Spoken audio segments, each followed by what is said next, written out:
Great to talk to you again, Michael, and an honor to speak with you, Sam.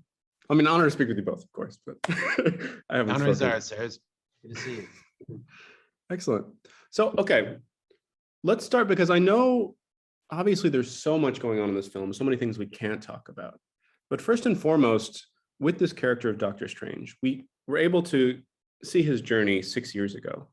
And we've seen him across, 6 films, 7 counting What If, but we haven't really gotten to check in with his own character journey.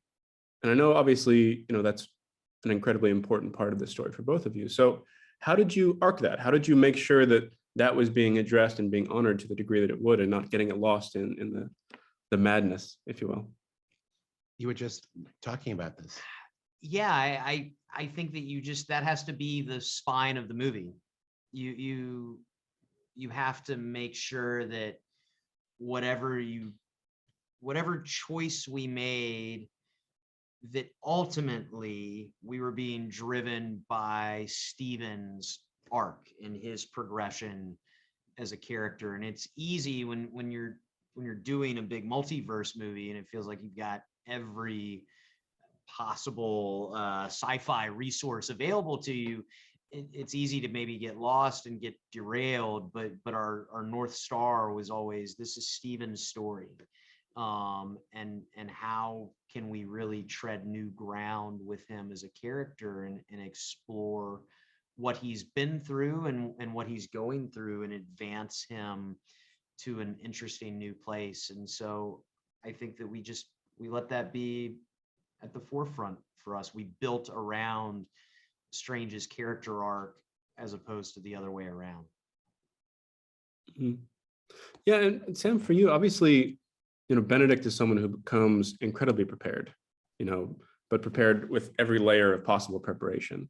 So what is your relationship like with him on set, and how are you able to, get to the right aspect of these characters? What do you find that you were able to give to each other to make sure that the character was executed the way that you both envisioned him to be?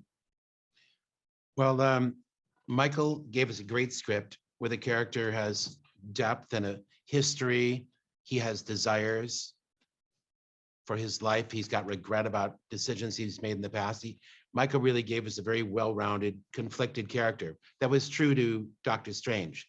And not just that, but Michael being aware of where he had been, he wrote the next logical step for that character that would be relevant for the fans watching the next installment. So that really was our guide, Benedict and mine's, our guide.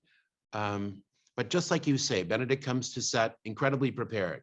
He starts by, torturing Michael. This script's got to be better. I demand more options. I want it richer, more fulfilling for the character, more interesting for the character. He puts pressure on us to deliver good quality scenes that he's going to act in. And Michael rises to the occasion. He improves them and makes them better and makes them more interesting.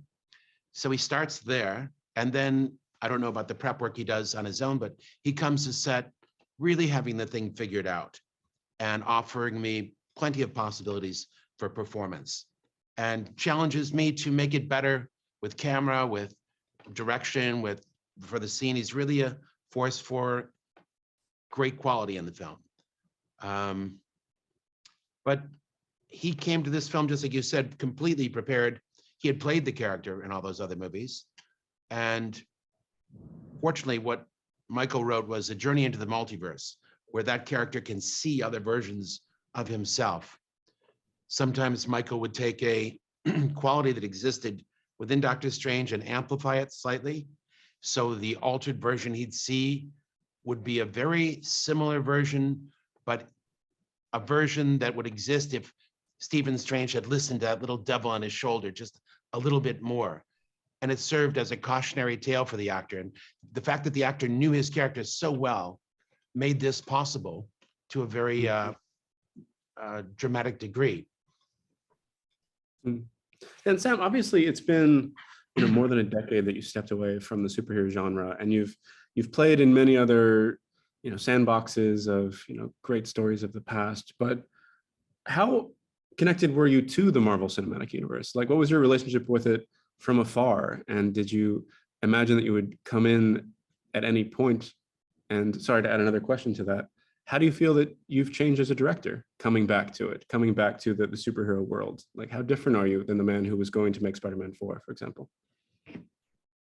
Well, I never thought the Marvel Cinematic Universe would become as dominant as it is. I'd always hoped that we'd see more of Stan Lee and Steve Ditko's and all those great writers and artists, more of their movies, more of their comics made into movies. But I never imagined that they would find minor characters like Moon Knight and make such a successful series out of it. Or even, I didn't even think Doctor Strange was important enough as a character, even though I liked him, to make movies about. I never imagined that. I thought it would end with Fantastic Four, Thor, Iron Man, Captain America, the Avengers, the Defenders, X-Men, Spider-Man, but that was about it. But the fans love the universe so much, they want to know about these smaller, more messed up, interesting characters, and it's only proven to be a boon to their enjoyment. But sorry, what was the second part of your question? Did I answer it? Yeah, I mean, how do you feel that you've changed as a director than the man who's going to make Spider-Man 4? Like, how does that time away from some superheroes reinvigorate you in any sort of way? I think for me, the time away has allowed me to develop my ability to listen more, to not just push my ideas forward, but to take in the team's ideas and be able to select the ones that are working in harmony with my ideas and move forward like that. Absolutely. You know, I also, like, Kevin was someone that obviously you were working with back in those days, having no idea who he would become. So what is each of your relationships like with Kevin Feige, and how did he, obviously, since he is, this is his sandbox, what was the push and pull like to make sure that this was both, a Michael Waldron picture, a Sam Raimi picture, but also, a Kevin Feige production? I don't think that Michael or I ever tried to make it a Michael Waldron or a Sam Raimi picture. We were most concerned with, our time deadlines and making sure we were handling the integrity of the characters in a meaningful way. And how do we get along with Kevin? Great. He's funny and one of the guys, and is aware of the meta of it all. He's smart. And he's a great producer because he cares about the integrity of the characters first. So it was a real pleasure working with Kevin. I had no idea who he'd become. He was just that kid that worked for the boss of Marvel back then on the Spider-Man movies. And I'm glad I wasn't mean to him. I think that the thing that probably would always surprise people is just how much creative freedom you have working with Kevin. It's the mandate is never go make a movie that slots into a very specific box that has to be checked on the MCU calendar. It's go make the best possible Doctor Strange movie. That's what Kevin cares about, is I think he almost treats each picture, each project the same way he did that very first Iron Man movie, where it's, hey, this might be the last one we ever get to make, so we better make it great. Is that what he said? That's the feeling that I get, and that's the approach, and so there's a real confidence and just look, let's fire all our bullets here with him, and so it's a lot of fun to collaborate with Kevin. Absolutely.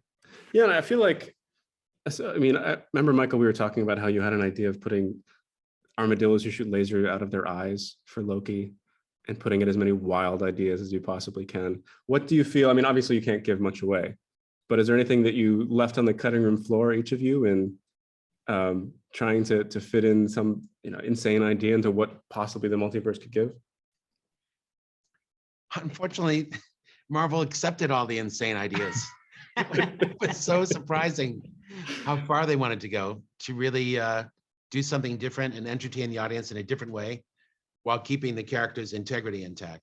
It was refreshing. Yeah, I think armadillos with lasers mounted on their backs would have been tame in this movie.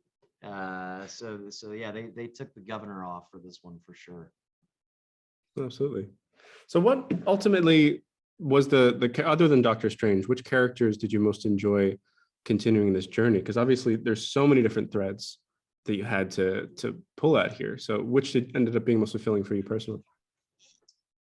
Well, they all were all these characters are amazing. Mordo, Christine Palmer, Wong, who's become such a fan favorite. But I guess it probably have to be Wanda, just because, of course, Lizzie Olsen's such a tremendous actor, but to get to become the stewards of Wanda's story coming off of WandaVision, which was such a amazing triumph on Disney Plus and such a great progression for that character. It was just really exciting to be the ones to say, all right, what's the next step in her journey? It was intimidating because Jack Schaefer and Matt Shackman and Lizzie had done such a tremendous job on WandaVision, but I think Sam and I both like a challenge, and so yeah, for me, I guess I was really excited to continue the story of Wanda. And I feel like, if you're writing a Disney musical, you have to have your "I Want" song. And I feel like with Marvel films, especially of this caliber and of this scale, it ends up being that scene that people are going to film the theater reaction to. It's the Avengers Endgame finale. It's the No Way Home reveal of these characters. How much is that a conscious effort for both of you in knowing that you're going to create an audience moment that's going to be a universal shared experience? And is that something that you try to craft specifically? Did we? No, I mean, I guess I can only speak to my hope is when I'm writing it is I hope every scene is that, which is kind of but it's, you hope that there's something in every scene that somebody could cheer for, and it's probably only when the whole thing comes together you're like, oh man, that's the moment that's going to make the audience get off their feet. But I don't know, Sam, you probably know even more than me about those cheer moments. Well, it's just like you say. I think we're mostly concerned with telling character stories that are true to the characters, and we want them to have some progression and growth. We want the story to have intrigue and interest and build from Act 1, 2, and 3. And I guess we're hoping, at the climax of Act 3, whatever that is, that there is some emotional moment for the audience, just some cool visuals. But it's not as we're not thinking about it like puppeteers pulling the strings of the audience exactly. We're more concerned with, is this machine working? Are the characters true? Do they have progression? And if so, we hope for positive reactions like you're speaking about. Well, I can't wait for audiences to see it. I can't wait to see it myself. So thank you both so much. It was great talking to you.